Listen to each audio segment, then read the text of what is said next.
సామెతల గ్రంథము 24వ అధ్యాయము 6వ వచనాన్ని మనం చదువుకుందాం. వివేకము గల నాయకుడవై యుద్ధము చేయుము, ఏకులుండుట రక్షణకరము. దేవుని నామానికి మహిమ కలుగును గాక. సామెతల గ్రంథాన్ని రచించినటువంటి గ్రంథకర్త అనబడినటువంటి రాజు అయినటువంటి సొలొమోను గారు చాలా జ్ఞానవంతుడు అని మనందరికీ తెలుసు. ఆయన ఎంత జ్ఞానవంతుడు అని అంటే, ప్రియ దేవుని బిడ్డలారా గమనించండి, అపారమైనటువంటి జ్ఞాన సంపన్నం కలిగిన వాడు. తన జ్ఞానాన్ని అంతటినీ కూడా సాక్షాత్తు దేవదేవుడి నుండే తెచ్చుకున్నటువంటి వాడుగా ఉన్నాడు. తన భక్తిని, తన నీతిని దేవుడు ఎన్నిక చేసి వరము కోరుకోమంటే ఆ వ్యక్తి కోరుకున్నటువంటి వరం ఏంటో తెలుసా? నాకు మీ ప్రజలను పరిపాలించేటువంటి జ్ఞానం నాకు దయచేయండి నాయనా అని అడిగాడు.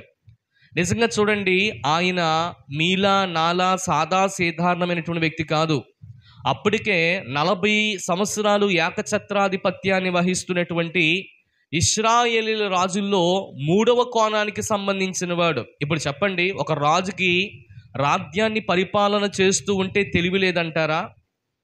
రాజ్యంలో ప్రియదేవుని బిడ్డలారా ఇంత చక్కటి పరిపాలన చేస్తున్నటువంటి వాడికి జ్ఞానం కొదువుగా ఉందంటారా?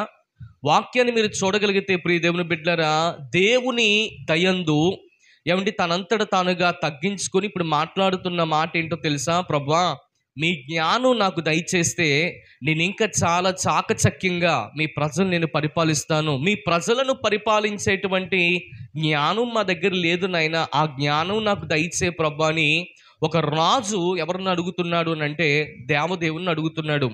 దేవుని వాక్యాన్ని మీరు చూడగలిగితే ప్రియ దేవుని బిడ్డలారా, సామెతల గ్రంథము 24వ అధ్యాయము చాలా ప్రాముఖ్యమైనటువంటి అధ్యాయం. ఈ సామెతల గ్రంథము 24వ అధ్యాయము ఇంచుమించు మనం చదువుకున్నాం కదా. 6వ వచనము ఇంకా ప్రాముఖ్యమైనటువంటి వచనం. ఈ వచనంలో దేవదేవుడు మనతో మాట్లాడుతున్న ఈ రోజున చూడండి, వివేకము గల నాయకుడవై యుద్ధము చేయము అంటున్నాడు. చెప్పండి, ఎలా చేయాలంటే యుద్ధము? వివేకము కలిగినటువంటి నాయకుడవై నువ్వు యుద్ధం చేయాలి అంటున్నాడు. వాస్తవానికి మీరు చూడగలిగితే ఉదయకాల సమయంలో లెగిచిన వెంటనే ప్రతి మనిషి కూడా ఏం చేస్తున్నాడు? యుద్ధమే చేస్తున్నాడు. నిజంగా మన యుద్ధం ప్రియదేవుని బిడ్డలారా గమనించండి, యుద్ధంలో ఉన్నవారు కూడా చేయరండి. మన యుద్ధాలన్నీ మనం చూడగలిగితే పొద్దున్నే ప్రియదేవుని బిడ్డలారా గమనించండి, పేపర్ బిల్లు కట్టాలి, పొద్దున్నే పాల బిల్లు కట్టాలి, పొద్దున్నే కరెంటు బిల్లు కట్టాలి, పొద్దున్నే ప్రియదేవుని బిడ్డలారా గమనించండి టెలిఫోన్ బిల్స్ కట్టాలి. ఇలా మనం చూడగలిగితే అనేకమైనటువంటి రోగాలు, అనేకమైనటువంటి కష్టాలు, అనేకమైనటువంటి ఇరుకులు, అనేకమైనటువంటి ఇబ్బందులు, అనేకమైనటువంటి శోధనలు, అనేకమైనటువంటి సమస్యలు. అంటే మానవుడు రాత్రి పడుకొని ఉదయకాల సమయం లెగిసే వారికి చాలా మందికి అనిపిస్తుంది, ఎందుకు వచ్చింది బ్రతుకు, మరలా యథా రాజా తదా ప్రజలాగా మరలా ఉదయకాల సమయాన మన తిప్పలు మనకి ఏమాత్రం కూడా తప్పడం లేదు అనే విషయాన్ని ఇక్కడ జ్ఞాపకం చేస్తున్నాడు.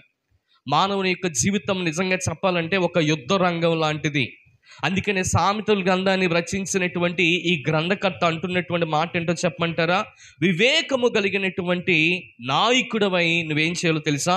యుద్ధము చేయాలి అంటున్నాడు. అంటే చూడండి, మనము కూడా రోజుని ఎదుర్కోవాలంటే ఆ రోజులో నీవు ఉన్నావు కదా, ఆ ఉదయ సమయాన్ని దేవుడు నీకు ఆయుష్కాలాన్ని ఇచ్చి సూర్యుని చూసేటువంటి గొప్ప భాగ్యం ఇచ్చినప్పుడు ఆ దినమంతా కూడా నీవు నీ జ్ఞానంతో కాదంట, నీవు నీకున్నటువంటి ఆలోచనతో కాదంట, వివేకము కలిగినటువంటి వాడవై కదండి ఏం చేయమంటున్నాడు? యుద్ధము చేయమంటున్నాడు. కనుక ఈ రోజున మీకు నిజంగా చెప్పాలంటే మీలో చాలా మందికి యుద్ధాలు వచ్చా అంటే నాకు తెలిసి, అమ్మ నాకు కత్తులు పట్టుకోవడం రాదండి, కటారాలు పట్టుకోవడం రాదు. ఒకవేళ యుద్ధం అంటే పూర్వంలో మనందరం కూడా ప్రియదేవుని బిడ్డలారా అన్నీ చూసాం కదా, లేకపోతే బాణాలు పట్టుకోవడం ఎన్ని మాకు రాదంటారా? అది కాదండి యుద్ధం. పూర్వదినాల్లో వారందరూ అటువంటి యుద్ధాలు చేశారు. కానీ నిజమైనటువంటి యుద్ధం ఏంటో చెప్పండి? ప్రతి అమ్మ నాన్న ప్రతిరోజు మన కోసం చేస్తుందే యుద్ధం. నిజంగా మనకున్నటువంటి అప్పులే పెద్ద యుద్ధం, మనకున్నటువంటి ఆర్థిక పరిస్థితులే పెద్ద యుద్ధం. నిజంగా చదువుకున్నటువంటి స్టూడెంట్స్ మీలో చాలామంది ఉన్నారు, మీ అందరికీ చదువే పెద్ద యుద్ధం. రోజు కూడా దాంతో ఏం చేస్తారు చెప్పండి? మీరందరూ కూడా కుస్తీ పడతా ఉంటారు, అవునా కదా? చాలామంది అనారోగ్యంతో కుస్తీ పడతా ఉంటారు. ఎప్పటికైనా నేను బాగుంటానేమో, ఎప్పుడైనా నేను ఇల్లు కట్టుకుంటానేమో, ఈసారైనా నాకు పెళ్ళి అవుతుందేమో అనేటువంటి ఆలోచన కలిగి చాలామంది వారి జీవితంలో రోజు రోజుకి ఏమవుతుందో తెలుసా అండి? ఏదో చిన్న ఆశ. అందుకనే దేవుని వాక్యం చెప్పింది, నీవు వివేకము కలిగినటువంటి వాడవై నువ్వు ఆలోచించి ప్రతిరోజు యుద్ధం చేయాలి. మరి నువ్వు విజయాన్ని సంపాదించాలంటే ప్రతిరోజు ఆలోచించి నువ్వేం చేయాలి చెప్పండి? యుద్ధం చేయాలి కదా. మరి యుద్ధం మీకు వచ్చా అంటే మీకు యుద్ధం రాదు, కానీ యుద్ధాన్ని దేవుడు మీకు నేర్పిస్తాడంట. ఎలా నేర్పిస్తాడు అంటున్నాడో తెలుసా? మీరు వివేకము కలిగి మీరు ఎలా ఉండాలంట చెప్పాలి. ఎలా ఉండాలి? నాయకుడు పై నువ్వు యుద్ధం చేయాలంటున్నాడు. నాయకులు అవ్వాలి, ప్రార్థనలో అవ్వాలి. నాకెందుకులే అమ్మా అనేటువంటి ఆలోచన కాదు. దేవుని మందిరము సకల ప్రజలకు ప్రార్థన మందిరం కనుక ప్రార్థన చేసేటువంటి వారందరూ కూడా గొప్ప నాయకులు అవుతారు. వారు మాత్రమే ఆలోచిస్తారు, ఈ రోజు నేను ఎలాగా ముందుకు తీసుకుని వెళ్ళాలి, ఈ రోజు నా పిల్లలకు నేను ఏం పెట్టి పోషించాలి, రేపటి దినాన్ని నా బిడ్డలకి భవిష్యత్తు ఏమివ్వాలి అనేటువంటి ఆలోచన చేత ఎవరు ఆలోచిస్తారు అని అంటే, సొలొమోను మహారాజు ఎంత జ్ఞానం కలిగినటువంటి వాడై ఉన్నప్పటికీ కూడా ఆయన దేవుని మీద మాత్రమే ఆధారపడ్డాడు. అందుకనే దేవుడు తన యుద్ధంలో చక్కటైనటువంటి జ్ఞానం ఇచ్చి, తన తెలివినిచ్చి యుద్ధాన్ని చేయడానికి గొప్ప సాహసాన్ని ఇచ్చాడు. ఈరోజు నీవు కూడా వివేకము కలిగినటువంటి అమ్మగా, వివేకం కలిగినటువంటి నాన్నగా, వివేకం కలిగినటువంటి అక్కగా, నువ్వు పోరాడలేకపోతున్నా, నువ్వు ఓడిపోతున్నా, లేకపోతే నువ్వు జయించలేకపోతున్నటువంటి నీకున్నటువంటి ప్రతి సమస్యను ఈ రోజున దేవుని వివేకం కలిగిన దానివిగా నువ్వు పోరాడుతావు అంటున్నాడు. కనుక నువ్వు పోరాడాలి. అయితే ఆగిపోయిందో ఈ రోజు నుంచి కవదు అనుకోకండి. ప్రియ దేవుని బిడ్డలారా గమనించండి, వివేకం తెచ్చుకోమంటున్నాడు దేవుడు. ఎలా తెచ్చుకోమంటున్నాడు అంటే నేను జ్ఞాపకం చేస్తాను కొన్ని విషయాలు. చూడండి, వివేకము కలిగినటువంటి వాడవై నాయకుడవై నువ్వేం చేయాలో తెలుసా? యుద్ధము చెయ్యము. ఆలోచన చెప్పువారు అనేకులుండుట రక్షణకరం అంటున్నాడు. కనుక ఆలోచన చెప్పేవారు ఎవరు ఉంటారు చెప్పండి? నిజంగా చెప్పాలంటే మనకి బయట ఆలోచన చెప్పినప్పటికీ కూడా మాట వరుసకి వదిన ఇలా చెయ్యి వదిన, లేకపోతే అన్నయ్య ఇలా చెయ్య అన్నయ్య, ప్రార్థించేవారు ఎవరు లేరు. అయితే నీ కోసం ప్రార్థించేటువంటి సంఘం ఉంది, నీ కోసం ప్రార్థించేటువంటి సేవకులు ఉన్నారు. ఈ రోజున వారు మీతో మాట్లాడుతున్నారు. దేవుని వాక్యం మీతో మాట్లాడు తెలుసా? నువ్వు వివేకం తెచ్చుకో. చాలాసార్లు అవివేకురాలు అయిపోతున్నావేమో, అందుకనే మీరు యుద్ధంలో ఓడిపోతున్నారు, మీరు యుద్ధాన్ని గెలవలేకపోతున్నారు, మీ కుటుంబంలో ఉన్నటువంటి సమస్యలతో పోరాడలేకపోతున్నారు. నాకెందుకు వచ్చిందే ఈ జీవితం అని చాలామంది మీ జీవితాల్లో ప్రియమైన బిడ్డలారా మరణమే శరణం అనుకుని చాలాసార్లు ఏం చేస్తారో తెలుసా అండి? చేతులు ఎత్తేసేటువంటి వారుగా ఉన్నారు.